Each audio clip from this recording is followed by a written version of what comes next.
Hello student, स्वागत है आपका इस वीडियो में। इस वीडियो में हम आपके लिए लेके आए हैं प्यूरिफिकेशन ऑफ ऑर्गेनिक कंपाउंड्स। ठीक है, देखिए, ऑर्गेनिक कंपाउंड जो हैं ये अपने नेचुरल सोर्स से एक्सट्रैक्ट किए जाते हैं। ठीक है, कैसे? लेबोरेटरीज में। ठीक है, एक्सट्रैक्ट तो कर लेते हैं, लेकिन इनको प्यूरिफाई करना बहुत ज़्यादा ज़रूरी होते हैं। क्यों? क्योंकि उसमें कुछ अनवांटेड इम्प्योरिटीज़ भी होती हैं। ठीक है, हमको प्योर ऑर्गेनिक कंपाउंड चाहिए होता है, इसीलिए जो है हमको उनको जो प्यूरिफाई करना होता है। ठीक है, तो अलग अलग डिफरेंट डिफरेंट मेथड्स पढ़ेंगे हम। ठीक है, तो सबसे पहला मेथड है फिल्ट्रेशन। आपने ये अपनी लेबोरेटरीज में किया भी होगा फिल्ट्रेशन। आप एक ऐसे कोनिकल फ्लास्क लेते हो, ठीक है, और एक अलग से बेकर में सोल्यूशन बनाया होता है। ठीक है, एक एक्वस सोल्यूशन यानी कि पानी का सोल्यूशन, और उसमें क्या डाला होता है? अपना ऑर्गेनिक कंपाउंड डाला होता है। ठीक है, अब ऑर्गेनिक कंपाउंड और वाटर आपका दोनों सोल्यूट और सॉल्वेंट मिलके सॉल्यूशन बन गए। ठीक है, अब जैसे इसको आप फनल में डालोगे और फनल के अंदर आप क्या करते होगे? एक फ़िल्टर पेपर लगा देते होगे, सो दैट जो एक्वस सॉल्यूशन जो है वो नीचे बेकर में कलेक्ट हो जाएगा, और ऊपर जो ऑर्गेनिक कंपाउंड जो है सॉलिड फॉर्म में वो यहाँ पे रह जाएगा। जो भी सॉलिड कंपाउंड होगा यहाँ पे रह जाएगा। ठीक है, और ये फिल्ट्रेट जो है, जो ये जो नीचे जो सॉल्यूशन कलेक्ट होता है उसे हम बोलते हैं फिल्ट्रेट। ठीक है, और जो आपका ऑर्गेनिक कंपाउंड जो होगा वो ऊपर फिल्टर पेपर पे रह जाएगा। ठीक है, इसी प्रोसेस को हम क्या बोलते हैं? फिल्ट्रेशन। ठीक है, तो फिल्ट्रेशन, ठीक है, समझ आ गया आपको? तो यहाँ पे यही डेफिनेशन इसकी लिखी हुई है। The process of filtration is use to separate an insoluble solid compound of a mixture from the soluble component in a given solvent. ठीक है, जो आपका ऑर्गेनिक कंपाउंड जो होगा वो ऑब्वियसली अगर वाटर में इनसॉल्युबल, जनरली ऑर्गेनिक कंपाउंड जो होते हैं वाटर में इनसॉल्युबल होते हैं। अगर जो आपको उनको अलग करना है, ठीक है, तो आप जनरली इस मेथड को फॉलो कर सकते हो। ठीक है, और यहाँ पे लिखा है some time fluted filter paper is used because it make a filtration fast. देखिए, फ्लूटेड फिल्टर पेपर कुछ इस जैसा होता है।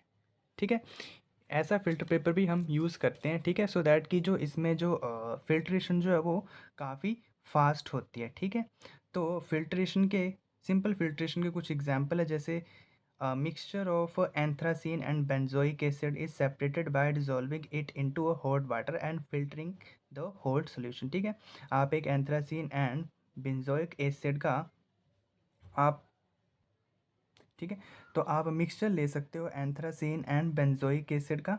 ठीक है, और आप उसको हॉट वाटर में डालिए, और फिर बाद में आप उसको फ़िल्टर आउट कर लीजिए। होगा क्या? देखिए, एंथ्रासीन जो होता है वाटर में इनसॉल्यूबल होता है। ठीक है, तो वो तो आपका इस फिल्टर पेपर के ऊपर रह जाएगा, क्योंकि जो इनसॉल्यूबल कंपोनेंट होगा वो फिल्टर पेपर के ऊपर रह जाएगा। ठीक है, और क्योंकि बेंजोइक एसिड जो है वो वाटर में सॉल्यूबल होगा तो वो इस फिल्ट्रेट में आ जाएगा। ठीक है, अब इसको कैसे अलग करना है? आप इसको क्रिस्टलाइज़ कर दीजिए, क्रिस्टलाइज़ या फिर कह लो इसको, जो भी वाटर होगा उसको इवेपोरेट कर दीजिए। ठीक है, वाटर तो होगा वो इवेपोरेट होके निकल जाएगा, और इसमें जो रह जाएगा वो आपका बेंजोइक एसिड रह जाएगा। ठीक है, ऐसे भी हम, अगर जो दो मिक्सचर आपको दे दिए जाएँ तो इनको हम सेपरेट कर सकते हैं। ठीक है, एक बार फिर से सुन लीजिए। देखिए, हमने दो मिक्सचर लिए हैं, एंथ्रासीन एंड बेंजोइक एसिड। ठीक है, उसको वाटर में डिज़ोल्व किया है। वाटर तो डिज़ोल्व हो जाता है, सॉरी, बेंजोइक एसिड तो जो है वो वाटर में डिज़ोल्व होता है, but anthracene due to non polar, और वाटर जो होता है पोलर होता है, वो उसमें डिज़ोल्व नहीं होता। ठीक है, तो डिज़ोल्व नहीं होगा तो वो इस फिल्टर पेपर के ऊपर रह जाएगा, क्योंकि बेंजोइक एसिड वाटर में डिज़ोल्व हो जाता है तो वो इसके साथ यहाँ पे फिल्ट्रेट में आ जाएगा। ठीक है, और इसको कैसे फिर आप प्योर कंपाउंड में लेके आएंगे? सिंपल, आप इसको हीट कर दो। ठीक है, वाटर के बॉइलिंग टेम्परेचर तक, 100 डिग्री सेल्सियस तक। ठीक है, तो वाटर तो 100 डिग्री सेल्सियस पे इवेपोरेट हो जाएगा, और क्योंकि बेंजोइक एसिड का जो होगा बॉइलिंग पॉइंट अलग होगा, तो ये यहीं पे ही इसी जो बेकर में जो है वो रह जाएगा। ठीक है, नेक्स्ट है, सम टाइम हम बकनर फनल भी यूज़ करते हैं फिल्ट्रेशन के लिए। ठीक है, और जनरली ये अंडर द रिड्यूस प्रेशर काम किया जाता है। ये देखिए, ये आपकी बकनर फनल है। ठीक है, और इसमें हमने सॉल्यूशन डाला है, सॉलिड आपका ऑर्गेनिक कंपाउंड है, जो कि जनरली इसमें इनसॉल्यूबल है, और ये कोई भी हो सकता है, सॉल्वेंट, वाटर, कुछ भी हो सकता है। ठीक है, और यहाँ पे क्या होगा? अगर कभी कभार क्या होता है, फ़िल्ट्रेशन वैसे स्लो प्रोसेस होता है, काफ़ी टाइम लगता है इसके लिए, ठीक है। तो यहाँ पे क्या करते हैं हम इसको, ये एक बड़ा सा फ्लास्क होता है, ठीक है, और इसको सक्शन पंप से कनेक्ट कर दिया जाता है, और यहाँ पे क्या होता है, ये प्रेशर कम कर देता है, और प्रेशर कम कर देता है तो यहाँ से क्या होता है, वाटर जो होता है वो नीचे आ जाता है, ठीक है, और ऑर्गेनिक कंपाउंड यानी कि जो भी सॉलिड जो होता है वो यहाँ पे इस फिल्टर पेपर के ऊपर कलेक्ट हो जाता है, ठीक है। तो इससे क्या होता है कि जो फ़िल्ट्रेशन जो होती है वो काफ़ी फास्ट हो जाती है, ठीक है। क्यों, यहाँ हमने यहाँ पे क्या कर दिया, प्रेशर कम कर दिया। आपसे पेपर में क्वेश्चन भी पूछ सकता है कि हाँ, हमने अगर फ़िल्ट्रेशन करवाते हैं रिड्यूस प्रेशर के साथ, हम क्यों कराते हैं, इसलिए कराते हैं क्योंकि फ़िल्ट्रेशन जो हो काफ़ी फास्ट हो, ठीक है। जो नॉर्मल फ़िल्ट्रेशन प्रोसेस जो होता है वो बहुत स्लो प्रोसेस होता है कभी कभार, ठीक है, और बहुत टाइम लग जाता है, ठीक है। तो फास्ट करने के लिए हम क्या करते हैं, रिड्यूस्ड प्रेशर का इस्तेमाल करते हैं। नेक्स्ट है रिक्रिस्टलाइजेशन। देखिए, this method is based on the difference in the solubility of organic compound and it's impurities in suitable solvent. ये मेथड जो है, अब देखिए इसमें दो चीज़ें हैं, एक तो ऑर्गेनिक कंपाउंड और उसकी और इम्प्योरिटीज़, ठीक है। ये दोनों की दोनों क्या होंगी, सॉल्यूबल होंगी। अब इनको कैसे अलग करना है वो हम, ठीक है। अब रिक्रिस्टलाइजेशन में सबसे पहला स्टेप है प्रिपरेशन ऑफ सॉल्यूशन। आपको क्या करना है, सबसे पहले सॉल्यूशन बनाना है, ठीक है। अब देखिए कभी होता क्या है, जो ऑर्गेनिक कंपाउंड्स जो होते हैं वो वाटर में इनसॉल्यूबल होते हैं, क्वाइटली सॉल्यूबल नहीं होते। अगर आपको उनको मिक्स करना होगा तो आपको उनको हीट करना होगा, ठीक है। और आपने ये बात तो पढ़ी होगी कि ऑर्गेनिक कंपाउंड जो है वो इनफ्लामेबल है, यानी कि बड़ी जल्दी वो फ्लेम में आ जाते हैं, ठीक है। तो इसका बचाव के लिए हम क्या करते हैं, देखिए ये यहाँ पे फिगर ड्रॉ करिए, ठीक है। यहाँ पे ये स्टैंड है और यहाँ पे ये बर्नर, भूल गया यहाँ पे लगाना, वैसे बर्नर भी होगा, ठीक है। तो यहाँ पे बर्नर है और यहाँ पे हमारा ऑर्गेनिक कंपाउंड और वाटर है, ठीक है। और इसके अंदर क्या किया है हमने, वाटर कंडेंसर लगाया है, ठीक है। और यहाँ पे क्या है, वाटर जाएगा और दूसरी साइड से वाटर निकल जाएगा, और बीच में जो है स्पेस होगा, ठीक है। बीच में स्पेस होगा या खाली होगा, और वो इसी से के साथ कॉनिकल फ्लास्क के साथ कनेक्टेड होगा। तो जैसे जैसे ये अब हीट होता रहेगा, जो ऑर्गेनिक कंपाउंड जो होगा वो ऊपर जाएगा, ठीक है, ऊपर जाएगा। और क्योंकि यहाँ पे देखिए वाटर है, यहाँ पे क्या होगा, टेम्परेचर कम होगा तो वो वापस किस में आ जाएगा, नीचे आ जाएगा, ठीक है। तो इससे क्या होगा, जैसे ही ऊपर जाना बंद हो जाएगा और ये नीचे यहाँ पे आ जाएगा, तो मतलब क्या होगा, ये सोल्यूबल हो जाएगा, ठीक है। बेसिकली हमने ऐसा क्यों किया, डायरेक्ट फ्लेम में इसलिए नहीं हीट किया, आपको रीज़न पता ही है, क्योंकि ये क्या बोलते हैं, फ्लेम के कांटेक्ट में आ जाता है, ठीक है। इसीलिए हमने इसको थोड़ा वाटर कंडेंसर लगाया, सो दैट कि फ्लेम में ना आ सके, ठीक है। क्योंकि आपको देखो यहाँ पे सॉलिड कंपाउंड ऊपर जा रहा है, अगर ये हीट फ्लेम के कांटेक्ट में आ जाता है तो जनरली आग लगने का वो खतरा रहता है, ठीक है।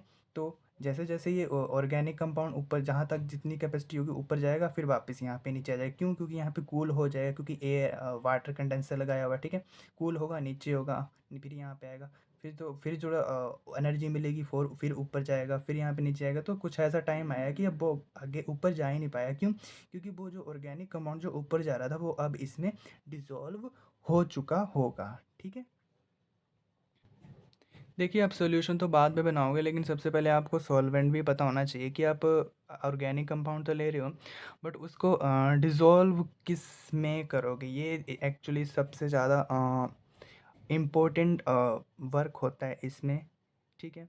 तो चॉइस ऑफ सॉल्वेंट जैसे कि लिखा हुआ है, the choice of solvent is a very important in crystallization, and ये जो है एक मेन कंडीशन होती है।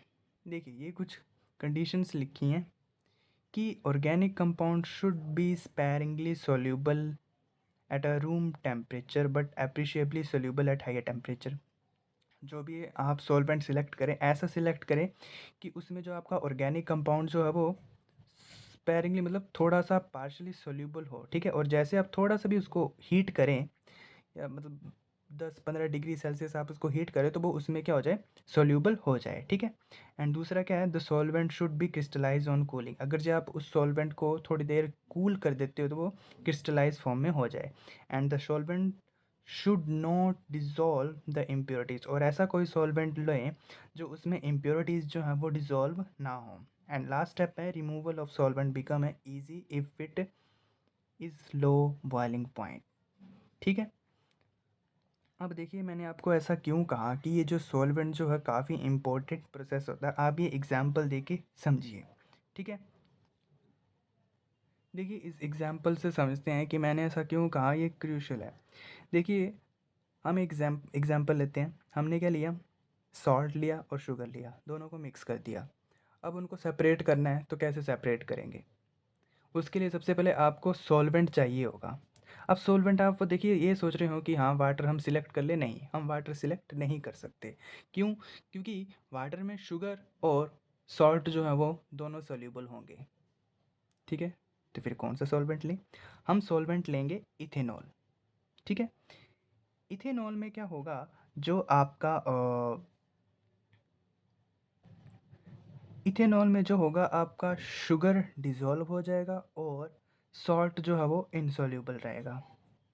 ठीक है, अब शुगर तो डिज़ोल्व हो गया है और सॉल्ट जो है वो इनसॉल्यूबल है, तो आप एक काम कीजिए, सिंपल एक फ़िल्टर पेपर लीजिए और कॉनिकल फ्लास्क लीजिए और नीचे आप जो बेक कर रखिए, और उसको जो भी आपका सॉल्यूशन जो है सॉल्ट, शुगर और इथेनॉल का, उसको फ़िल्टर आउट कर दीजिए। अब सॉल्ट तो जो है वो इनसॉल्यूबल होता है, ठीक है, वो तो फ़िल्टर पेपर के ऊपर आ जाएगा और नीचे आपका शुगर जो है इथेनॉल के साथ आ जाएगा। ठीक है, अब सॉल्ट तो आपका जो है सेपरेट आउट हो गया। अब शुगर को कैसे सेपरेट करें, आप सिंपल उसको बॉयल कर दीजिए। ठीक है, हीटिंग बात पे हीट करने के लिए रख दीजिए, तो इथेनॉल तो होगा वो क्या हो जाएगा, इवेपोरेट हो जाएगा और शुगर जो है वो आपका नीचे क्रिस्टल की फॉर्म में आ जाएगा। तो ऐसे आप जो है सेपरेट कर सकते थे। ठीक है, लेकिन देखिए इसके लिए जो है हम वाटर सॉल्वेंट नहीं ले सकते। क्यों? क्योंकि दोनों के दोनों ही सोल्यूबल हैं वाटर में, सॉल्ट भी और शुगर भी। ठीक है, इसीलिए जो है आपको पता चल चुका होगा कि जो सॉल्वेंट जो होता है वो एक क्रूशियल स्टेप माना जाता है, या क्रूशियल बहुत ही अ, सोचने वाला काम है कि आप कौन सा सॉल्वेंट लेंगे। ठीक है, ठीक है, तो आपने सॉल्वेंट भी सिलेक्ट कर लिया और अब आपने ये भी सीख लिया है कि सॉल्यूशन कैसे बनाना है। ठीक है, अब हम क्या करेंगे, सिंपल उसकी फिल्ट्रेशन करेंगे। ठीक है, आपने उसको फिल्टर आउट भी कर दिया। अब जैसे शुगर और सॉल्ट का एग्जांपल लिया था, ठीक है, आपने उसको फ़िल्टर आउट कर दिया। शुगर तो जो है वो उसमें फ़िल्ट्रेट में होगा, और आपने ये किया था उसको, जो सॉल्ट जो था वो फ़िल्टर के पेपर के ऊपर रह गया होगा। ठीक है, आप उसको साइड में रख दीजिए। अब हम क्या करेंगे आगे, जो क्रिस्टलाइज़ करेंगे, कैसे क्रिस्टलाइज़ करेंगे, जो आपका शुगर जो था ना इथेनॉल में, आप उसको हीट कर दीजिए। ठीक है, ये इसमें लिखा हुआ है, the hot filtrate is allowed to. ठीक है, तो क्या किया था हमने, जो फ़िल्ट्रेट जो था हॉट फ़िल्ट्रेट, उसको आप हॉट मतलब हीट भी कर सकते हो, सो दैट कि वो इवेपोरेट हो जाए। ठीक है, लेकिन एक अलग नया स्टेप है क्रिस्टलाइजेशन। इसमें क्या करेंगे, जो आपका हॉट फ़िल्ट्रेट जो है, आप उसको थोड़ी देर के लिए कूल होने के लिए रख दीजिए। ठीक है, कूल होने के लिए रख दीजिए और उसको अनडिस्टर्ब रख दीजिए चाइना डिश में। ठीक है, थोड़ी देर के लिए, तो वो क्या होगा, धीरे धीरे कूल हो जाएगा, कूल हो जाएगा। ठीक है, तो फिर उसके बाद, तो जैसे ही वो जो हॉट सॉल्यूशन जो है वो कूल हो जाएगा, उसमें अलग से क्या होगा, एक क्रिस्टल्स बन जाएंगे। ठीक है, उसमें क्या बन जाएंगे, अलग से क्रिस्टल्स बन जाएंगे। देखिए दो मेथड थे, एक तो आप जो हॉट फिल्ट्रेट जो था आप उसको हीट कर दीजिए, ठीक है, इथेनॉल इवेपोरेट हो जाएगा। एक दूसरा मेथड है क्रिस्टलाइजेशन वाला।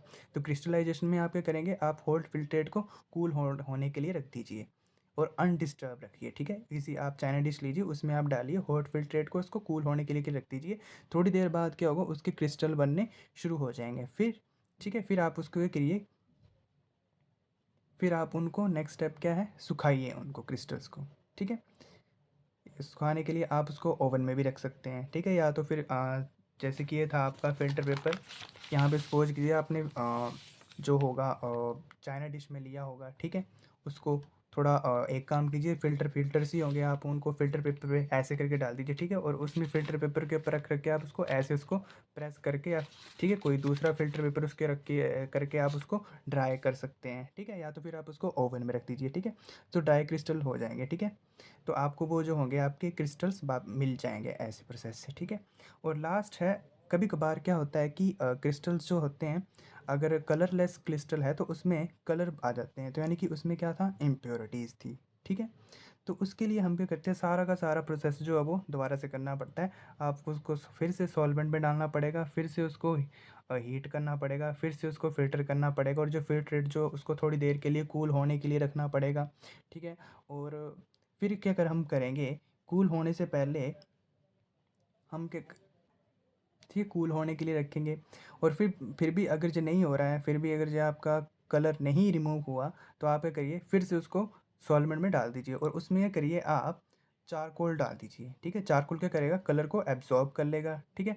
अब उसको फ़िल्ट्रेट करिए, फिर से फ़िल्टर करिए, ठीक है। और आप उस हॉट सॉल्यूशन आ जाएगा नीचे, उसको क्या करिए, आप कूल होने के लिए रख दीजिए, ठीक है। फिर से आप उसको ओवन में रख के देखेंगे, आप उसका जो कलर जो है वो रिमूव हो चुका होगा। क्यों? क्योंकि जो चारकोल जो होगा उसने क्या किया होगा, कलर्ड इम्प्योरिटीज़ जो होंगी वो क्या कर ली होंगी, एब्जॉर्ब कर ली होंगी। नेक्स्ट है सब्लिमेशन।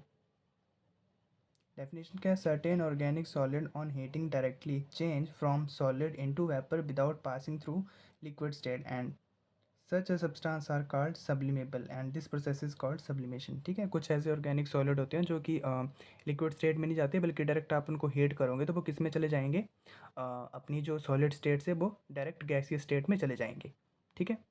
एग्जाम्पल जैसे तो नेपथिल बेंजोइक एसिड, ठीक है। देखिए, अगर जो आपको पेपर में डेफिनेशन लिखनी हो तो आप इसको लिख के आइएगा, ठीक है। सब्लिमेशन प्रोसेस इज़ यूज्ड, किसके लिए यूज़ किया जाता है, separation of sublimable volatile compound from non volatile impurities, ठीक है। सो ठीक है। अब वोलेटाइल क्या होता है, वोलेटाइल होते हैं जो बहुत जल्दी इवेपोरेट हो जाते हैं, और ठीक है। अब देखिए, इस प्रोसेस में क्या हम लेंगे, यहाँ पे स्टैंड रखा है, ठीक है। और इसमें ये हम एक बड़ी सी डिश लेंगे, ठीक है, बड़ी कलर की डिश, और उसमें यहाँ पे क्या, उसके अंदर क्या डालेंगे, सैंड डालेंगे, ठीक है। एक्चुअली हम ये कर क्या रहे हैं, सैंड बाथ रेडी कर रहे हैं, ठीक है। और उसके ऊपर हम क्या रखेंगे, पोर्सेलिन डिश, ठीक है। पोर्सेलिन डिश जो होती है बहुत बड़ी डिश होती है, चाइना डिश से बड़ी होती है, ठीक है। और उसके अंदर क्या रखेंगे, यहाँ पे हमने दो कंपाउंड लेंगे, एक तो सब्लिमेबल और एक नॉन सब्लिमेबल। सब्लिमेबल मतलब जो सॉलिड से डायरेक्ट गैसेस में चले जाए, और नॉन सब्लिमेबल मतलब जो इतनी जल्दी मतलब गैसीय स्टेट में ना आ जाए, ठीक है। अब देखिए, इसमें जो सब्लिमेबल कंपाउंड होगा वो तो गैसीय स्टेट में ऊपर चला जाएगा, ठीक है। और जो नॉन सब्लिमेबल होगा वो यहाँ के ऐसे का ऐसे ही रह जाएगा, ठीक है। तो होगा क्या कि यहाँ पे क्या रखा हुआ है, हमने फ़िल्टर पेपर रखा हुआ है, ठीक है। अब क्या होगा, जो सब्लिमेबल होगा वो तो गैसेस फॉर्म में चला जाएगा, और ऊपर हमने क्या रख दिया है, ये है क्या, ये एक फ़नल है, ठीक है। और यहाँ पे एक पैरासोनिल माफ़ कीजिएगा, पोर्सेलिन जो है वो डिश रखी हुई है, ठीक है। और उसके ऊपर ऐसे फ़िल्टर पेपर रखा हुआ है, और उसके ऊपर कॉनिकल फ्लास्क रखी है, ठीक है। तो जो सब्लिमेबल जो है वो तो चला जाएगा ऊपर, ठीक है। और थोड़ी देर बाद वो क्या होगा है, कूल होके वापस नीचे यहाँ पे आ जाएगा, ठीक है। तो ऐसे क्या होगा, सब्लिमेबल ऑर्गेनिक कंपाउंड जो होगा इस फिल्टर पेपर के ऊपर आ जाएगा, ठीक है। और जो नॉन सब्लिमेबल जो होगा वो इसी के अंदर रह जाएगा, ठीक है। एक बार फिर से सुन लीजिए, जो सब्लिमेबल जो होगा वो तो बड़ी जल्दी गैसेस फॉर्म में चला जाएगा, और ऊपर क्योंकि टेम्परेचर कम होगा, सो दैट वो कूल डाउन होकर यहाँ पे नीचे फिल्टर पेपर के ऊपर कलेक्ट हो जाएगा, और नॉन सब्लिमेबल जो होगा वो यहीं के यहीं रहेगा, ठीक है। तो ऐसे जो हम सब्लिमेबल और नॉन सब्लिमेबल कंपाउंड से फिर कह लें इम्प्योरिटीज़, नॉन सब्लिमेबल इम्प्योरिटीज़ और सब्लिमेबल कंपाउंड को जो है ऐसे हम अलग कर सकते हैं। तो यही तो प्रोसेस था सब्लिमेशन, एक ऐसा प्रोसेस था जो कि सब्लिमेबल वोलेटाइल कंपाउंड को अलग कर रहा था, किन से, नॉन सब्लिमेबल वोलेटाइल कंपाउंड से, ठीक है। आप समझ ही गए होंगे कैसे। देखिए, ये क्या लिखे, this process is generally used for the purification of camphor, naphthalene, anthracene, benzoic acid containing non volatile impurities, ठीक है। अगर जो आपने कोई ऐसा नेपथलीन, एंथ्रासिन, बेंजोइक एसिड लिया है, उसके अंदर कुछ नॉन वोलेटाइल इम्प्योरिटीज़ आ गई हैं, तो आप इसको इस प्रोसेस से सेपरेट आउट कर सकते हैं, ठीक है। सैंड बाथ तैयार करना है, और उसके ऊपर पैरासिलिन जो है वो डिश रखनी है, उसके अंदर दोनों मिक्स कर देना है, और पैरासिलिन डिश के ऊपर फिल्टर पेपर रख देना है, ठीक है। सो दैट जो सब्लिमेबल होगा वो ऊपर चला जाएगा, और थोड़ी देर कूल डाउन होने के बाद वो इस फिल्टर पेपर के ऊपर कलेक्ट हो जाएगा, ठीक है। ऐसे ऐसे करके सारे के सारे जो सब्लिमेबल कंपाउंड होंगे वो ऊपर चले जाएंगे, और यहाँ पे फिल्टर पेपर के ऊपर कलेक्ट हो जाएंगे, ठीक है। ऐसे आप जो उनको सेपरेट आउट कर सकते हो। Next is distillation. This method is used for the purification of liquid which boil without decomposition and contain non-volatile impurities. ठीक है, देन इसमें आगे क्या लिखा है, the simple distillation involve heating of liquid to its boiling point so that it is converted into vapours on cooling the vapour pure liquid is obtain and collected separately. तो definition क्या बता रही है, ये मेथड जो है use किया जाता है किसके लिए, लिक्विड को प्योरीफाई करने के लिए, जो कि बॉयल होते हैं बिना डिकम्पोज होने से, ठीक है, और उसमें क्या हो, कुछ नॉन वोलेटाइल इम्प्योरिटीज हो। देखिए सब, अब पीछे हमने क्या देखा, जो सॉलिड कंपाउंड और कुछ नॉन वोलेटाइल्स के अंदर हमने उसको डाला था और उसको अलग किया था। अब क्या हम करेंगे, लिक्विड ऑर्गेनिक कंपाउंड को सेपरेट आउट करेंगे, ठीक है।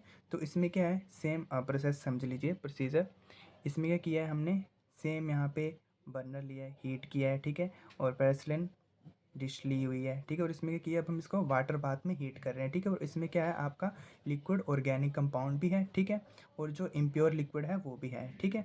अब इसमें होगा क्या कि जो आपका आप इसको हीट करते जाएंगे, ठीक है, और जो आपका इसको हीट करते जाएंगे, ठीक है, और जो ऑर्गेनिक कंपाउंड जो होगा वो यहाँ से ऊपर वेपोराइज फॉर्म में आ जाएगा, ठीक है, जो लिक्विड फॉर्म जो होगा वो जल्दी इस वेपोराइज स्टेट में आ जाएगा, ठीक है, और वेपोराइज स्टेट से यहाँ से जाते जाते फिर यहाँ पे आएगा, और यहाँ पे क्या हमने किया है, ये वाटर कंडेंसर लगाया, ठीक है, यहाँ से वाटर जा रहा है और दूसरी साइड से बाहर निकल रहा है, ठीक है, और यहाँ से क्या हो रहा है, जो आपका वेपोराइज ऑर्गेनिक कंपाउंड जो है वो यहाँ पे कूल हो रहा है, और कूल होके वापस यहाँ पे किस में आ रहा है, कंडेंस होकर लिक्विड फॉर्म में आ रहा है, ठीक है। तो ऐसे जो है आप अपने लिक्विड ऑर्गेनिक लिक्विड को और उसमें जो नॉन वोलेटाइल इम्प्योरिटीज़ जो है उनको आप अलग कर सकते हैं, ठीक है। नॉन वोलेटाइल का मतलब क्या है, जो इतनी जल्दी इवेपोरेट नहीं हो पाती, ठीक है, और जो आपका ऑर्गेनिक कंपाउंड जो होगा वो बड़ी जल्दी वेपोराइज स्टेट में आ जाएगा, ठीक है, और दूसरी तो जो होगी वो नॉन वोलेटाइल इम्प्योरिटीज़ होगी, वो इतनी जल्दी इवेपोरेट नहीं होगी, सो दैट कि जो आपका ऑर्गेनिक कंपाउंड जो है वो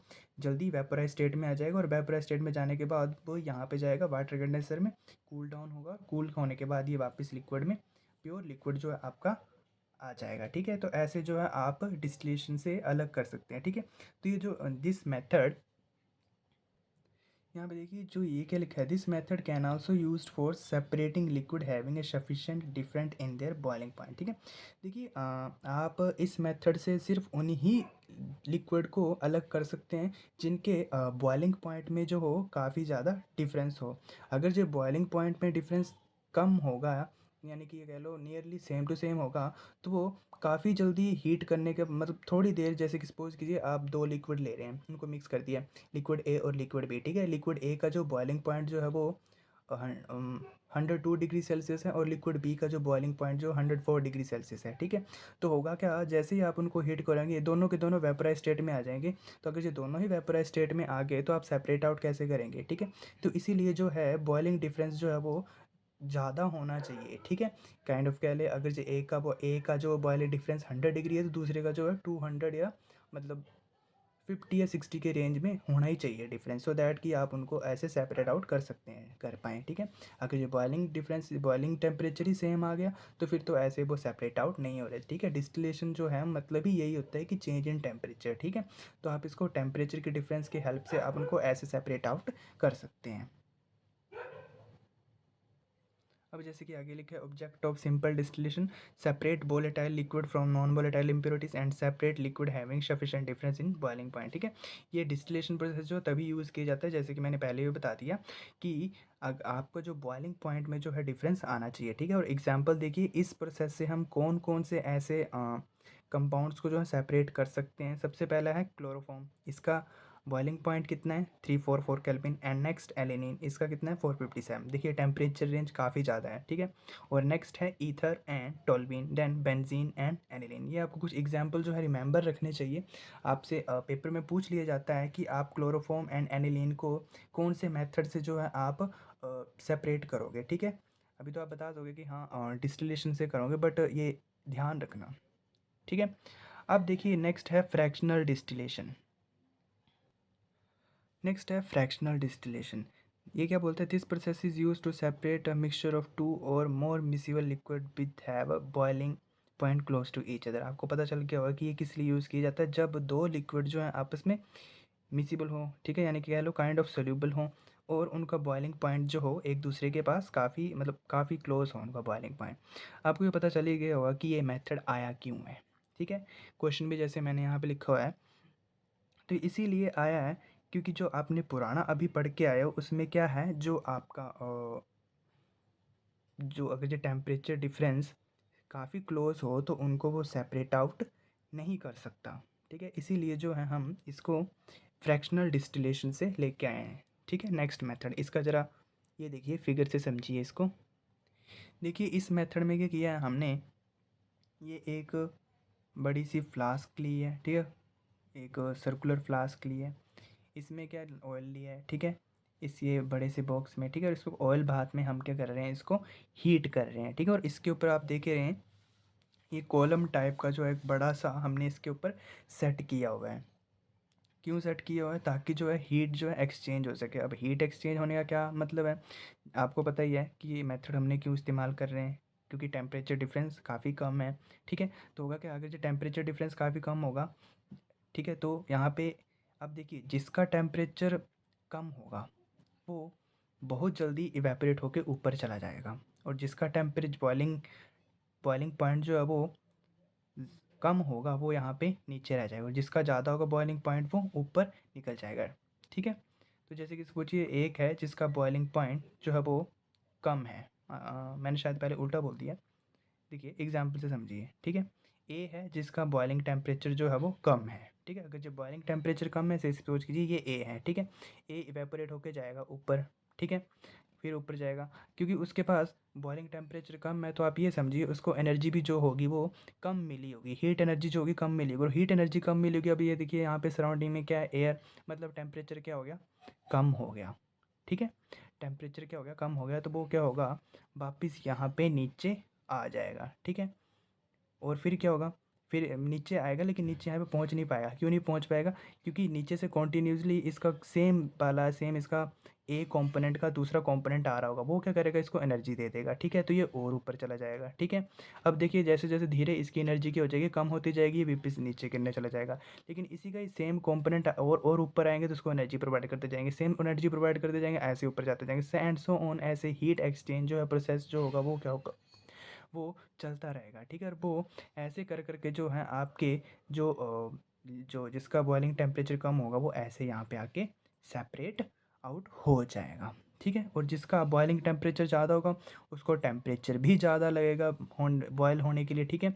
और वो यहाँ तक पहुँचा होगा, और आप देखेंगे कि वो जैसे ही एयर की कांटेक्ट में आएगा वो बड़ी जल्दी नीचे आ जाएगा, क्योंकि दूसरे को उतनी उतनी एनर्जी लेने के लिए थोड़ा टाइम भी लगेगा, ठीक है। इसीलिए जो होगा आप इसको कॉलम की हेल्प से जो है वो सेपरेट आउट कर सकते हैं, कैसे, विद द हीट एक्सचेंज, ठीक है। तो जिसका बॉइलिंग पॉइंट जो है वो कम होगा वो बड़ी जल्दी इवेपोरेट हो जाएगा, और जिसका बॉइलिंग पॉइंट ज़्यादा होगा उसको टाइम लगेगा, ठीक है। और जिस आपको पता ही चल गया, अब आपको समझ ही आ गया होगा कि जिसका बॉइलिंग पॉइंट कम है वो कैसे जल्दी सेपरेट आउट हो जाएगा, ठीक है, क्योंकि उसके कंपोनेंट्स भी ज़्यादा मिलेंगे। सो दैट दोबारा से फिर से सुन लीजिए, देखिए ए के कंपोनेंट ऊपर जाएंगे, इसको एनर्जी प्रोवाइड करेगा, ऐसे सेम और जल्दी ऊपर आएगा वो उसको एनर्जी प्रोवाइड करेगा, सेम ऐसे एनर्जी प्रोवाइड करते जाएंगे, और ये ऊपर यहाँ से आगे आते हैं ऐसे सेपरेट आउट हो जाएंगे, ठीक है। अब देखिए एग्जाम्पल, देखिए पेपर में आपको क्वेश्चन ही यहाँ से वो पूछेगा, जैसे कि एग्जांपल दे देगा, जैसे कि ये दो हैं, ये एसीटोन और मिथाइल अल्कोहल को आप कैसे अलग करोगे। देखिए इन दिमाग में आ जाना चाहिए, इनके बीच जो बॉइलिंग पॉइंट का जो डिफरेंस जो है वो कम है, ठीक है। तो ये डिस्टिलेशन मेथड से तो होगा ही नहीं, तो ये किससे होगा, फ्रैक्शनल डिस्टिलेशन से होगा, ठीक है। ये इसके एग्जाम्पल्स हैं। अब देखिए नेक्स्ट है डिस्टिलेशन अंडर रिड्यूस्ड प्रेशर, इसको वैक्यूम डिस्टिलेशन भी कहते हैं, ठीक है। अब आप देखिए इसका क्यों आया ये आप समझ लीजिए, इसी से आपको पता चल जाएगा। Certain liquid have a tendency to decompose at a temperature below their boiling point, यानी कि कुछ ऐसे लिक्विड होते हैं कि इससे पहले कि उनका बॉइलिंग पॉइंट आए वो पहले ही डिकम्पोज हो जाते हैं, ठीक है।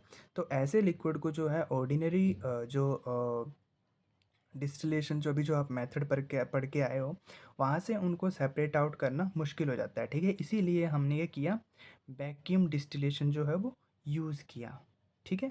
इसीलिए हमने जो इसको यूज़ किया, ठीक है। यही बोल रहा है, therefore vacuum distillation is used for the liquid which decompose at temperature below their boiling point, ठीक है।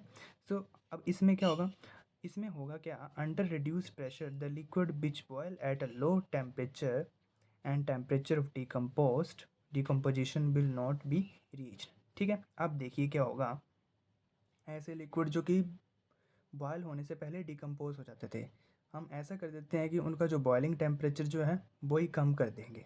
कैसे? टेम्परेचर कम करके। टेम्परेचर कैसे कम होगा? प्रेशर आप क्या कर दीजिए, रिड्यूस कर दीजिए, ठीक है। आपको ये तो पता ही होगा, pressure is directly proportional to temperature, ठीक है। तो जैसे ही हमने प्रेशर कम किया, उनका बॉइलिंग पॉइंट भी क्या हो जाएगा, कम हो जाएगा, ठीक है। यहाँ पे देखिए, जैसे कि ये है स्टैंड, इसको हम हीट कर रहे हैं और यहाँ पे ये कॉनिकल फ्लास्क रखा हुआ है, ठीक है। और यहाँ पे 2 ऑर्गेनिक कंपाउंड लिए हैं, ठीक है। और यहाँ पे ये किया है हमने, इसको सेम मोनोमीटर या फिर वैक्यूम पम्प से कनेक्ट कर दिया है, ठीक है। यहाँ पे ये कर रहा है ये, ठीक है। तो यहाँ पे क्या कर रहे हैं, हम इसको हीट करते जा रहे हैं, ठीक है। और यहाँ पे प्रेशर क्या है, कम, तो उसका बॉइलिंग पॉइंट भी क्या हो जाएगा, कम हो जाएगा, ठीक है। तो बड़ी जल्दी यहाँ से वेपोराइज होके, यहाँ से आपको पता ही है वाटर कंडेंसर लगाया है, ठीक है। यहाँ से वाटर जा रहा है और वहाँ से बाहर आ रहा है, ठीक है। तो यहाँ से कूल डाउन होके वेपोराइज जो है अपने कंडेंस फॉर्म में आके लिक्विड में यहाँ से आ रहे हैं, ठीक है। जैसे कि ग्लिसरॉल, एग्जाम्पल दिया है ग्लिसरॉल। ग्लिसरॉल जो है वो बॉयल हो जाता है, boils with the decomposition at 563 Kelvin. But if the pressure is reduced to 12 mm, its boiling point, ठीक है। तो ऐसे जो है आप अंडर वैक्यूम डिस्टिलेशन से आप उनको सेपरेट आउट कर सकते हैं। नेक्स्ट है स्टीम डिस्टिलेशन। अभी डेफिनेशन देख लीजिए, आगे हम डायग्राम से समझते हैं कि क्या है ये। The process of steam distillation is used for the separation and purification of liquid which separate appreciably volatile in steam from non volatile component of a mixture, ठीक है। यहाँ से डायग्राम से समझते हैं, ये देखिए, ठीक है। यहाँ पे क्या लिया है हमने, कॉनिकल फ्लास्क लिया है, ठीक है। और उसमें वाटर लिया है और दूसरे में क्या लिया है, ऑर्गेनिक कंपाउंड, ठीक है। तो यहाँ से हम इसको हीट करेंगे, ठीक है। हीट करेंगे यहाँ से, ठीक है। तो वाटर क्या होगा, स्टीम में कन्वर्ट होगा और स्टीम में होके वो कहाँ से जाएगा, यहाँ पे जाएगा, ठीक है। इस लिक्विड को क्या करेगा, स्टीम की वजह से इस लिक्विड को भी हीट करने शुरू करेगा, धीरे धीरे हीट करेगा। और यहाँ से कॉन्टीन्यूसली स्टीम पास होती जाएगी, तो हीट करेगा, फिर थोड़ी देर में लिक्विड हीट होगा, फिर स्टीम इतनी ज़्यादा एनर्जी मिल जाएगी कि वो किस में आ जाएगा, वेपराइज हो जाएगा, ठीक है। तो फिर जैसे ही यहाँ से वेपराइज होगा, ये जो आपका ऑर्गेनिक लिक्विड जो है वो यहाँ से आके ऐसे जो है, यहाँ पे हमने वाटर बाथ लगाया है, ठीक है। और वाटर बाथ लगाया है, जैसे लिक्विड यहाँ से वेपोरेट होगा, तो वेपोरेट होके वो यहाँ से अलग सेपरेट आउट हो जाएगा, ठीक है। तो ऐसे जो है हम स्टीम डिस्टिलेशन से उसको अलग कर सकते हैं। यहाँ पे आपको बात जानने वाली है क्या, कि यहाँ पे जैसे ही देखिए वाटर जो है यहाँ से उठ के यहाँ पे आएगा, तो वो खुद तो हीटेड है ही है, ठीक है। और ऑर्गेनिक कंपाउंड को भी क्या कर रहा है, वो हीट कर रहा है, ठीक है। तो यहाँ पे क्या होगा, प्रेशर 2 क्रिएट होंगे। एक तो प्रेशर क्रिएट होगा ऑर्गेनिक कंपाउंड की वजह से, और दूसरा प्रेशर बनेगा स्टीम वाटर की वजह से, ठीक है। तो यानी कि वेपर प्रेशर कह लो, वेपर प्रेशर क्रिएट होंगे, एक तो वो ऑर्गेनिक के वेपर्स की वजह से और एक वो वाटर्स की वेपर्स की वजह से, ठीक है। और इन दोनों का जो सम होगा वो किसके इक्वल होगा, एटमॉस्फेरिक प्रेशर के, ठीक है। जैसे कि अभी पीछे हमने देख के आए थे कि P1 is equal to P1 plus P2। तो P1 क्या था, ऑर्गेनिक सॉल्वेंट का वेपर प्रेशर, और P2 क्या था, वाटर का वेपर प्रेशर, ठीक है। तो अब आगे क्या बोल रहा है, proportion of organic substance,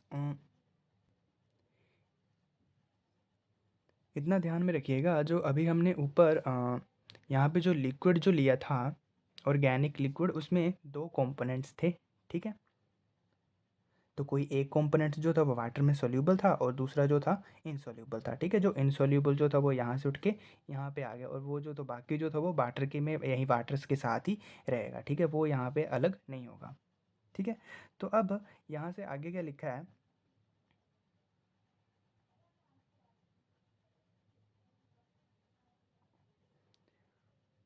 From Dalton's law of partial pressure of a different gas is directly proportional to number of moles. ठीक है, अगर जब पार्शियल प्रेशर अलग होगा तो नंबर ऑफ मोल्स भी क्या होंगे, अलग होंगे. ठीक है, अब therefore the ratio of a number of moles of organic liquid and water in the distillate will be in the ratio. ठीक है, तो ऑब्वियसली अगर देखा जाए, अगर जो हम नंबर ऑफ मोल्स को रेशियो में लेते हैं तो उनका जो प्रेशर जो होगा, पार्शियल प्रेशर, वो भी किस फॉर्म में आ जाएगा, रेशियो में आ जाएगा. ठीक है, तो N1 is equal to P1 होगा और N2 is equal to P2 होगा. तो N1 upon N2 is equal to P1 upon P2 हो जाएगा. और ये N1 और N2 क्या है, नंबर ऑफ मोल्स. ठीक है, तो नंबर ऑफ मोल्स की यहाँ पे वैल्यूज पुट कर दी, given mass upon molecular mass. N2 की भी given mass upon molecular mass. और दूसरा क्या था हमारा, ये वाटर था. ठीक है, तो वाटर का तो मॉलिक्यूलर मास 18 होता है. ठीक है, तो थोड़ा ये यहाँ पे ऊपर आ जाएगा और ये यहाँ पे ऐसे आ जाएगा. ठीक है, इसको फिर ऐसे हमने अरेंज कर लिया. ठीक है, और इसको हम उधर ले गए और इसको हम यहाँ पे लेके आ गए ऐसे. ठीक है, तो W1/W ये हमारी इक्वेशन आ गई. तो ये इक्वेशन 2 हमें क्या बता रही है, equation 2 gives the relation mass of organic liquid and water in the distillate. ठीक है, सो इसका क्या मतलब है, अगर जो आपको दोनों के पार्शियल प्रेशर की वैल्यू पता चल जाए, ठीक है, और आपको ये पता चल जाए ऑर्गेनिक कंपाउंड कौन से हैं, तो आप किसी एक का जो गिवन मास जो है वो कैलकुलेट कर सकते हैं. ठीक है, अब देखिए ये जो स्टीम डिस्टिलेशन जो है किसके लिए अप्लाई किया जाता है. देखिए, the process of steam distillation can be applied for the separation of a mixture of O-nitrophenol and P-nitrophenol. ठीक है, ये किसके लिए अप्लाई किया जाता है, जब आपने इन दो मिक्सचर्स को अलग करना हो. कैसे, यहाँ पे नीचे लिखा हुआ है, in this process the water vapours carry along with them vapors of O-nitrophenol which is more volatile than P volatile. ठीक है, तो जो आपका ओ नाइट्रोफिनोल जो होगा वो वाटर के साथ आ जाएगा. ठीक है, क्योंकि उसको बॉयल होने के लिए ज़्यादा टेम्परेचर चाहिए, तो इसीलिए वो ज़्यादा वोलेटाइल है. ठीक है, तो वाटर के साथ चला जाएगा और जो पी नाइट्रोफिनोल जो है वो अलग रह जाएगा. ठीक है, तो जो ठीक है, तो यहाँ पे एक्चुअली उल्टा होगा, लेस वोलेटाइल होगा ओ नाइट्रोफिनोल. ठीक है, तो वाटर के साथ ऊपर चला जाएगा. ठीक है, और वो कंडेंस होकर रिसीवर में कलेक्ट हो जाएगा. ठीक है, so p nitrophenol has a high melting point, actually boiling point होगा. P nitrophenol has a high boiling point, so it remain in the distillation flask. ठीक है, तो जिसका बॉइलिंग पॉइंट ज़्यादा होगा वो जल्दी इवेपोरेट होकर किस में चला जाएगा, कंडेंसर में चला जाएगा. कंडेंसर में कूल होकर वो कहाँ चला जाएगा, वाटर डिस्टिल्ड लिक्विड में आ जाएगा. ठीक है, तो और जो आपको ऑर्गेनिक कंपाउंड जो होगा वो किस में रह जाएगा, आपने जब भी देखा होगा प्रोसीड. ठीक है, इसमें जो आपका ऑर्गेनिक यानी कि पी नाइट्रोफिनॉल जो था जिसका बॉइलिंग पॉइंट ज़्यादा था तो वो तो फिर यहीं पे रहेगा. ठीक है, और ओ नाइट्रोफिनॉल का बॉइलिंग पॉइंट कम था तो वो यहाँ से उठ के यहाँ पे अलग से सेपरेट आउट हो जाएगा और जो आपका पी नाइट्रोफिनॉल जो है वो यहीं का यहीं रह जाएगा. ठीक है, तो ऐसे हम उनको सेपरेट आउट कर सकते हैं. ठीक है, नेक्स्ट इज डिफरेंशियल एक्सट्रैक्शन. अब इसमें क्या है, this method is use to separate given organic compound present in aqueous solution by shaking with the suitable organic solvent in which the compound is more soluble than water. अब देखिए, इसमें हम क्या लेंगे, पहले डेफिनेशन समझ लेते हैं. दिस मेथड इज़ यूज्ड, ये मेथड किसके लिए इस्तेमाल किया जाता है, जो आपका ऑर्गेनिक कंपाउंड जो है वो एक्वस सॉल्यूशन में प्रेजेंट हो. ठीक है, और किसी दूसरे ऑर्गेनिक सॉल्वेंट के साथ. ठीक है, एक आप ऑर्गेनिक कंपाउंड लोगे उसको वाटर में डालोगे और कोई दूसरा ऑर्गेनिक सॉल्वेंट लोगे और उसको दोनों को शेक करोगे और वो अलग से सेपरेट आउट हो जाएंगे. कैसे, अभी समझते हैं नीचे डायग्राम से. यहाँ पे क्या है, इसको हम सेपरेटरी फनल बोलते हैं. ठीक है, ये यहाँ पे एक एंड रखा हुआ है, प्लग लगाया है. ठीक है, लिक्विड निकला जाए. सबसे पहले हम लेंगे ऑर्गेनिक कंपाउंड एक्वस सॉल्यूशन में. ठीक है, और यहाँ पे ऑर्गेनिक लेयर ऑर्गेनिक सॉल्वेंट लेंगे. अब जैसे उनको मिक्स करेंगे ये दोनों क्या होंगे, एक अलग सी यहाँ पे लेयर बना देंगे. ठीक है, फिर क्या आप करोगे, इनको अच्छे से शेक करोगे तो शेक करने के बाद ऑर्गेनिक सॉल्वेंट इसमें ऊपर चला जाएगा और एक्वस जो है वो यहाँ पे नीचे रह जाएगी. ठीक है, तो आपको फिर से यहाँ पे दो लेयर अलग से सेपरेट होती दिखाई दी जाएंगी. ठीक है, तो ये जो एक्वस जो है आप उसको ऐसे कलेक्ट कर सकते हो. ठीक है, इसको कलेक्ट कर लो ठीक है, और वापस जो यहाँ पे क्या रह जाएगी, ऑर्गेनिक लेयर रह जाएगी। ठीक है, अब आप क्या लगे, एक और ज़्यादा सॉल्वेंट लोगे। ठीक है, ये ठीक है, और ज़्यादा सॉल्वेंट लोगे, फिर आप उसको अच्छे से यहाँ पे देखोगे आप, फिर 2 लेयर बन जाएंगी, फिर उसको शेक करोगे, फिर यहाँ पे फिर से 2 लेयर बन जाएंगी, एक एक्वस लेयर बन जाएगी और एक ऑर्गेनिक लेयर। ये आपको प्रोसेस जो ऐसे हैं नंबर ऑफ़ 2 या 3 टाइम करना होता है। ठीक है, और एक बात ध्यान रखिए, अगर जो आपके पास ऑर्गेनिक जो सॉल्वेंट जो आपने लिया था एक्वस लेयर में, अगर जो वो बहुत कम अमाउंट में लिया था, तो आपको जो दूसरा सॉल्वेंट जो है ऑर्गेनिक सॉल्वेंट वो ज़्यादा लेना पड़ेगा। ठीक है, इसके लिए और ज़्यादा सॉल्वेंट लगेगा। अब ये फिगर क्या बता रही है, ये फिगर बता रही है कॉन्टिन्यूस डिफरेंशियल एक्सट्रैक्शन। देखिए पीछे के हमने देखा, अगर जो ऑर्गेनिक कंपाउंड कम आप लोगे तो आपके लिए सॉल्वेंट भी क्या लगेगा, ज़्यादा लगेगा। मतलब आपको नंबर ऑफ़ टाइम्स यहाँ पे एक्सट्रैक्शन क्या करनी पड़ेगी। ठीक है, तो सेम यहाँ पे जो हमने 2 अलग से लिक्विड्स ली थी, वो हम उनको यहाँ पे रख लेंगे। ठीक है, और सेम अब यहाँ पे इसको क्या करेंगे, हम हीट करेंगे। ठीक है, और हीट करेंगे, जिसका टेम्परेचर कम होगा वो ऊपर होकर यहाँ पे वेपराइज फॉर्म में आ जाएगा, और यहाँ पे हमने क्या रखा होगा, एक फ़िल्टर पेपर रखा होगा। ठीक है, तो फ़िल्टर पेपर में क्या होगा, वो कंपाउंड यहाँ पे कलेक्ट हो जाएगा, और कलेक्ट होने के बाद उसको हम अलग से कर लेंगे। ठीक है, अब देखिए कुछ ऐसे होगा कि यहाँ पे वो लिक्विड स्टेट में होंगे। ठीक है, तो वापस यहाँ पे इस फॉर्म में आते जाएंगे। ठीक है, यहाँ से आ जाएंगे, फिर लिक्विड हीट होगा, फिर वो ऊपर जाएगा। ठीक है, फिर वो कंडेंस होगा, और फिर कंडेंस होकर वापस यहाँ पे आता जाएगा। ठीक है, तो और यानी कि इस यहाँ से हम क्या समझ रहे हैं कि ज़्यादा टाइम के हमें, यानी कि ज़्यादा एक्सट्रैक्शन हमें अप्लाई करनी पड़ रही है। ठीक है, और ज़्यादा एक्सट्रैक्शन अप्लाई करनी पड़ रही है, तो हमें ये यहाँ पे क्या हो रहा है, जो प्रोसेस जो हो रहा है वो खुद ही हो रहा है। ठीक है, खुद ही यहाँ से लिक्विड आ रहा है, वेपराइज फॉर्म में आ रहा है, लिक्विड में कन्वर्ट हो रहा है, और फिर वापस ये यहाँ पे आ जा रहा है। ठीक है, और थोड़ी देर बाद क्या होगा, यहाँ पे अब जो वापस यहाँ पे आना बंद हो जाएगा, अलग से यहाँ पे सेपरेट फ़िल्टर पेपर रखा होगा, उसके ऊपर क्या होगा, वो कलेक्ट हो जाएगा। ठीक है, तो इसमें इससे क्या हुआ, इससे क्या फ़ायदा हुआ, हमें बार बार जो एक्सट्रैक्शन जो करनी पड़ती थी वो अब नहीं करनी पड़ी। ठीक है, इसी से ही वो कॉन्टिन्यूस डिफरेंशियल एक्सट्रैक्शन से ही काम बन गया। नेक्स्ट लास्ट है क्रोमेटोग्राफी। देखिए क्रोमेटो को हम देखिए अगर वर्ड्स में स्प्लिट करें तो क्रोमा एंड ग्राफी। क्रोमा का मतलब है कलर एंड राइटिंग। मतलब ऐसा नहीं है कि हम सिर्फ क्या बोलते हैं, सेपरेट आउट करना है तो सिर्फ कलर कंपाउंड को ही सेपरेट आउट कर सकते हैं, हम कलरलेस कंपाउंड को भी इस मेथड से सेपरेट आउट कर सकते हैं। अब देखिए इसका क्रोमेटोग्राफी का प्रिंसिपल क्या है।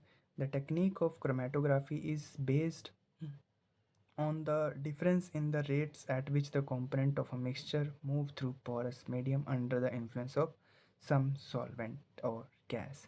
मतलब कि सीधी भाषा में आपको कहा जाए तो यहाँ पे अगर आप सेपरेट आउट कर रहे हो किसी लिक्विड को, अगर जो आपने मिक्सचर लिया है 2 लिक्विड का, अगर जो आप सेपरेट आउट कर रहे हो तो जनरली आप उसको यहाँ पे क्रोमेटोग्राफी से सेपरेट करोगे उनकी मूविंग यानी कि स्पीड से आप उनको सेपरेट आउट करोगे। कैसे, अभी यहाँ पे जो है एग्जांपल से आपको पता चल जाएगा। ठीक है, इसके लिए क्या होता है, आपको 2 फेज़ कंसीडर करने पड़ते हैं, एक स्टेशनरी फेज़ एंड दूसरा मूविंग फेज़।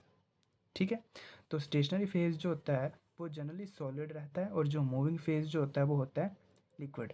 अब इसकी क्रोमेटोग्राफी क्लासीफाई किया जाए तो 2 पार्ट्स में किया जाता है, adsorption chromatography and partition chromatography. ठीक है,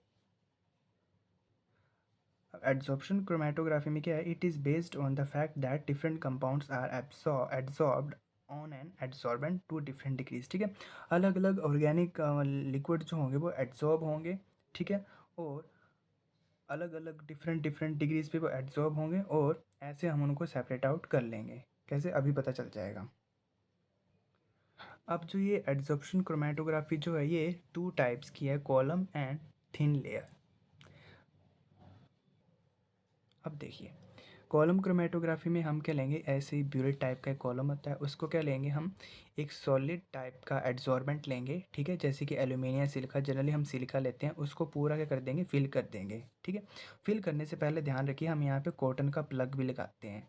ठीक है, सो दैट कि यहाँ से आप लिक्विड मिक्सचर डालें, सो दैट सबसे पहले वो सॉलिड से होते होते होते यहाँ जाएगा, और फिर वो यहाँ से इसको थोड़ा लूज़ करेंगे सो दैट लिक्विड जो है धीरे धीरे बाहर निकले। और अगर जब आप कॉटन बूल यहाँ पे नहीं लगाएंगे तो जो सॉलिड एरिया होगा वही सारा का सारा यहाँ से निकल जाएगा। ठीक है, तो मीडियम साइज़ का कॉटन बूल लेंगे, यहाँ पे रखेंगे और उसके ऊपर हम सिलिका जेल डाल लेंगे। ठीक है, यहाँ तक। और सिलिका जेल डाल दिया एडजॉर्बेंट, फिर आप उसके ऊपर क्या डालेंगे, मिक्सचर। अब देखिए सिलिका जो होता है वो पोलर होता है। ठीक है, और आप जो मिक्सचर लेंगे और मिक्सचर में लिक्विड के कुछ ऐसे भी मिक्सचर होंगे जो पोलर होंगे, कुछ ऐसे होंगे जो नॉन पोलर होंगे। ठीक है, अब आगे इस फिगर में एक दिखाया गया है। आपके मिक्सचर में 3 कंपोनेंट हैं, ए बी सी। ठीक है, ए क्या है, पोलर है, और बी थोड़ा पोलर भी है और नॉन पोलर भी है, क्वाइट मीडियम साइज़ का, और सी जो है वो नॉन पोलर है। ठीक है, अब क्योंकि आपको पता है जो आपका सिलिका जो था वो पोलर था, तो वो तो पोलर वाले के साथ बॉन्डिंग बनाएगा। अब पोलर वाले के साथ पोलर बॉन्डिंग बना रहा है तो वो तो इतने अच्छे से मूव कर नहीं पाएगा। ठीक है, और जो बी जो था थोड़ी कम बॉन्डिंग दिखाई, क्योंकि बीच में लाई कर रहा था, पोलर और नॉन पोलर के बीच में लाई कर रहा था। ठीक है, तो वो तो इतनी जल्दी खास बॉन्डिंग दिखाएगा नहीं, तो वो थोड़ा जल्दी नीचे आ जाएगा। और सी जो है वो नॉन पोलर है, वो तो फिर इसके साथ बिल्कुल भी बॉन्डिंग नहीं दिखाएगा, वो बड़ी जल्दी यहाँ से नीचे हो जाएगा। ठीक है, तो यहाँ से आपको देखिए 1 2 3 ऐसे आपको बैंड्स मिल जाएंगे। ठीक है, तो सबसे पहले सी नीचे आएगा, आप सी को अलग कर लोगे, फिर यहाँ पे बी आएगा, बी को अलग कर लोगे, एंड देन ए आएगा, आप ए को। ऐसे तीनों कंपोनेंट्स को कर लोगे, अलग कर सकते हो। और हमने अलग क्या किया, हमने इनके यहाँ पे मूविंग स्पीड देखी है। ठीक है, कौन कितना सबसे ज़्यादा नीचे आ रहा था, तो जो जल्दी नीचे आ रहा था उसको वो जल्दी सेपरेट आउट हो जाएगा।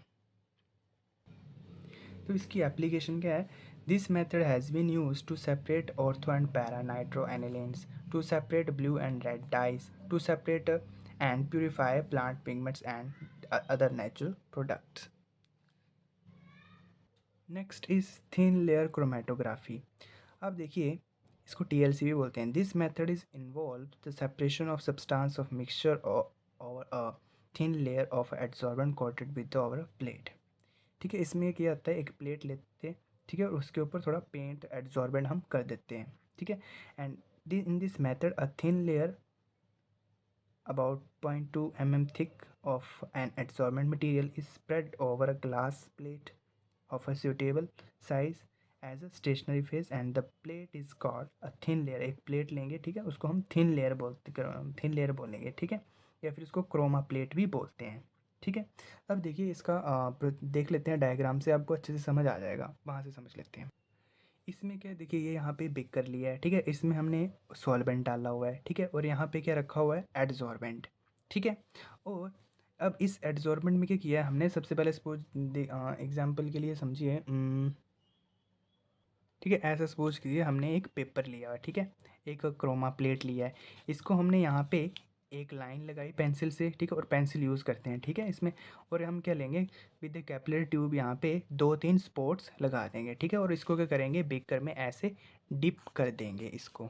ठीक है, ऐसे बेकर में डिप कर देंगे, बट ध्यान रहे जहाँ पे आपने पेंसिल से लाइन लगाई थी ना, वो जो है सॉल्वेंट में मिक्स ना हो, वो टच ना करे इस लिक्विड को। ठीक है, अगर टच कर देगा तो फिर सेपरेशन नहीं होगी, और आपने स्पॉट्स भी किससे लगाने हैं, पेंसिल से लगाने हैं। ठीक है, अब क्या होगा, जो जितने भी स्पॉट्स आपने लगाए होंगे, वो जो यहाँ पे लिक्विड जो है, ऑर्गेनिक सॉल्वेंट जो है, वो धीरे धीरे कैपिलरी एक्शन से ऊपर जाएगा। ठीक है, और कैपिलरी एक्शन से ऊपर जाएगा तो वो उसके साथ रिएक्ट करेगा। ठीक है, तो इसी की स्पीड से जो होंगे वो स्पॉट्स ऊपर आ जाएंगे।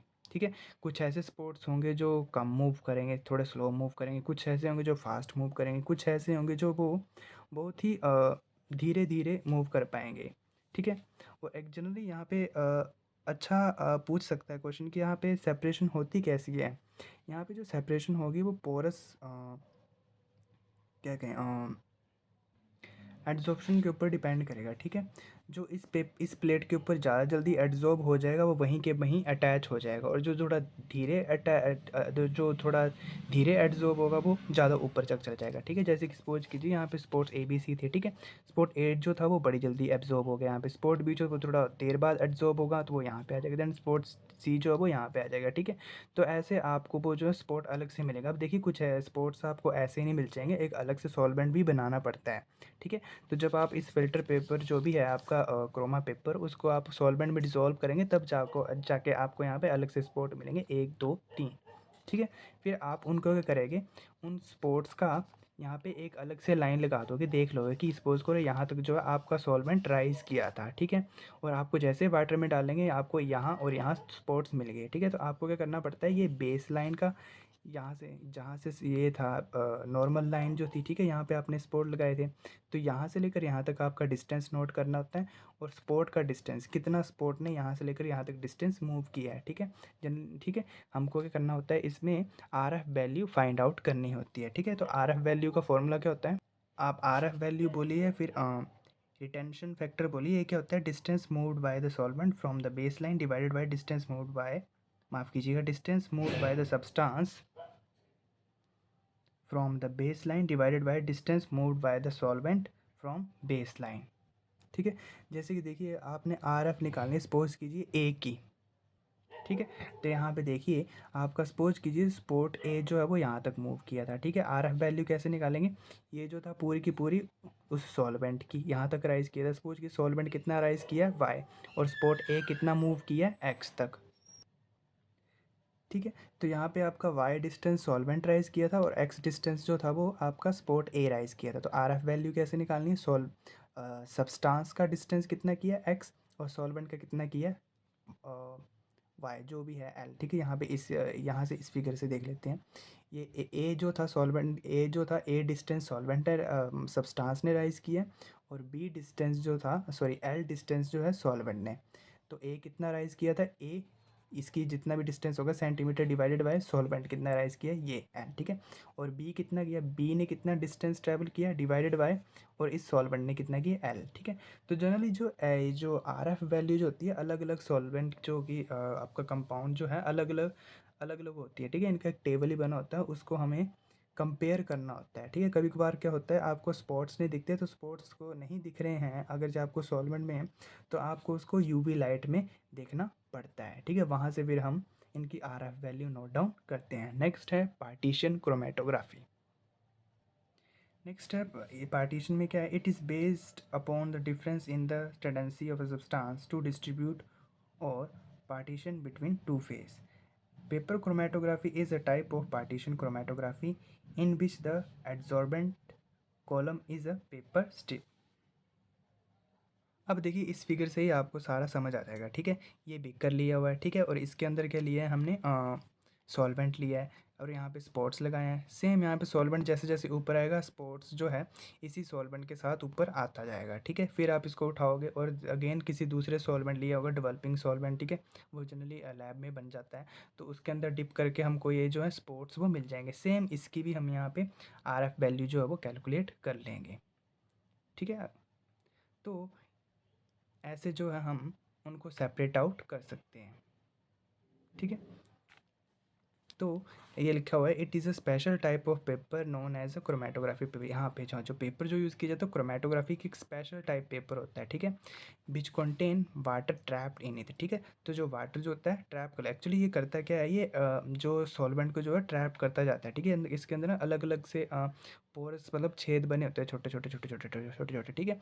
तो अगर जो सॉल्वेंट जिसका साइज़ इसके इक्वल होगा वो उसमें क्या होगा, ट्रैप हो जाएगा, ठीक है? और जिसका साइज़ बड़ा होगा वो ट्रैप इतनी जल्दी नहीं होगा, ठीक है?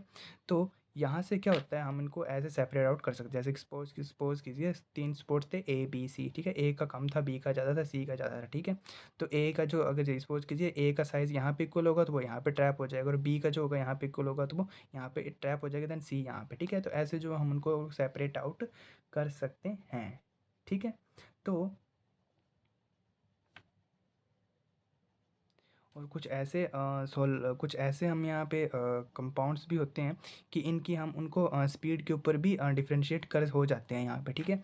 अगर जो ए की स्पीड ज़्यादा है, बी की स्पीड कम है, ऐसे ही एंड जिसकी भी स्पीड ज़्यादा होगी तो वो ज़्यादा ऊपर तक जाएगा और जिसकी स्पीड कम होगी वो कम जाएगा, जिसकी स्पीड सबसे कम होगी वो यहीं पे रह जाएगा, ठीक है?